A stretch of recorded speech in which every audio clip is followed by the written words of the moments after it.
Madoka Magica is a deep and complex story about the burden of wishes and the duty to uphold them.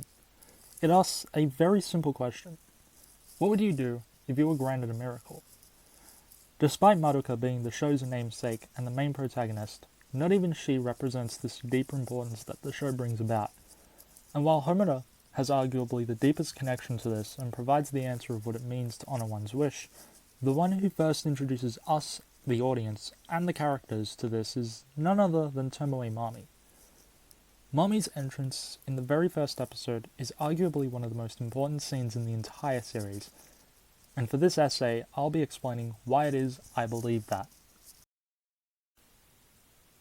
Before this point, Madoka and Sayaka have never seen a magical girl before, as in this and at least 2 previous timelines, the incubator that goes to see Madoka is stopped by Homura. More specifically though, in these timelines, Homura never reveals, or has to reveal for that matter, that she is a magical girl to Madoka, which drastically alter the events of the following month. After going with Sayaka to buy music for their friend Kyosuke, who is hospitalized at this point in the story, Madoka hears a mysterious voice, who we will soon learn is Kyubei. She follows it, and Sayaka subsequently follows Madoka down into a restricted room, and after a brief confrontation with a then hostile Homura, the two, along with an injured Kyubei, head for an exit. Mami's entrance properly starts with the pair stumbling into the labyrinth of Gertrude the Rose Garden Witch. While we don't see her show up in this episode, we know it's her due to the minions. Madoka and Sayaka try their best to fight off the minions, but are pretty easily overwhelmed. When all hope seems lost, a flash of light appears as a new person enters the scene, and Tomoe Mami makes her debut to both the girls and the audience. After asking the girls if they are okay, she transforms from her school attire into her magical girl costume, ready to fight off the minions. She transforms and dispatches a few of them before defeating the rest with a barrage of attacks from her muskets and her signature attack Tiro Finale. After defeating the enemies, the labyrinth disappears. Mami then thanks the pair for rescuing Kyubei, who goes on to offer the two the chance to make a contract with it.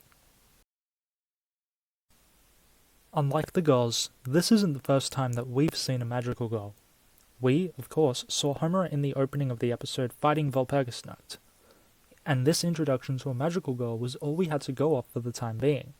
So, while Mami wasn't exactly the first one for the audience, much like Madoka and Sayaka, we still witnessed something new with how she acts and fights. For the girls, however, seeing Mami in this light was incredibly important, as it supplanted how they see magical girls from then on, further developing their opinions on what it meant to be one. This is, of course, most vividly reflected in Sayaka, but that is for another discussion. A few things stand out about Mami when compared to the other veterans of the cast, and it's most perfectly shown here.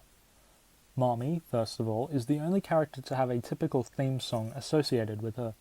This, of course, drives home the idea that Mami is meant to represent to the audience and the girls what a true magical girl is like, with the theme song, in particular, being used for a couple of her very important scenes in the series.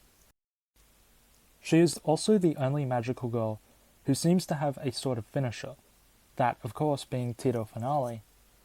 While that's not exactly true, as the other girls do have their own finishers, Mami's is more specifically pronounced when it's used. Hell, she even named it, something the others either don't do or don't ever make a point of saying. The point here is that Mami is the most stereotypical magical girl in the series, behind only Madoka, but for the purposes of this analysis, that doesn't really count. Mami represents all that is good and pure about magical girls, but besides that, this scene is meant to represent that too.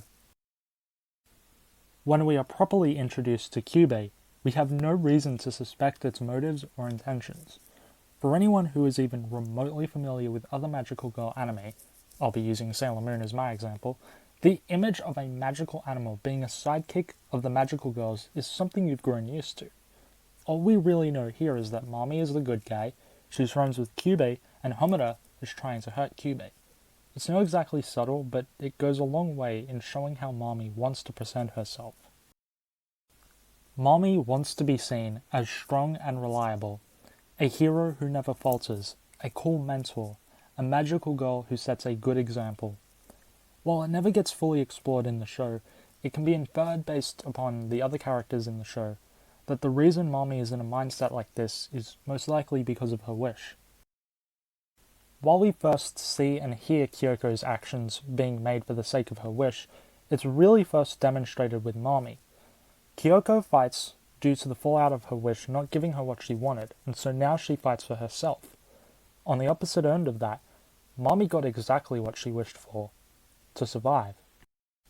Despite surviving, Mami shows remorse for not being less selfish with her wish and not saving her family too. And so to make up for this, she goes above and beyond to make sure that she can save as many people as possible. This isn't exactly new information, and it is common knowledge that Mami has a habit of going overboard. But I think it's interesting that Mami's character and her journey are reflected in how we first meet her, and the scene, in turn, subtly tells us what to expect from the other characters going forward. Going back to how Mami is perceived, she gets what she wants by acting the way she does. Madoka, Sayaka, and the audience see her as a hero at this moment, and it stays strong throughout the rest of the series. Mami is seen as a hero, and the thing that ties it all together is her theme song. Mami's theme is called Credence Justitium, or Believing in Justice when translated to English. The song doesn't feature lyrics that we can dissect, as it is sung in a language created by the song's composer Kajiura Yuki, that combines Italian, Latin, and possibly Japanese lyrics.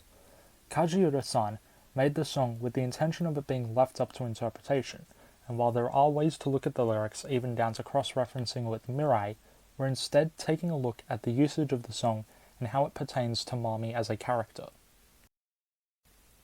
Credence Justitium, being Mami's theme, had never really made much sense to me, or I suppose the more accurate statement here would be that I never understood why the theme was called Believing in Justice.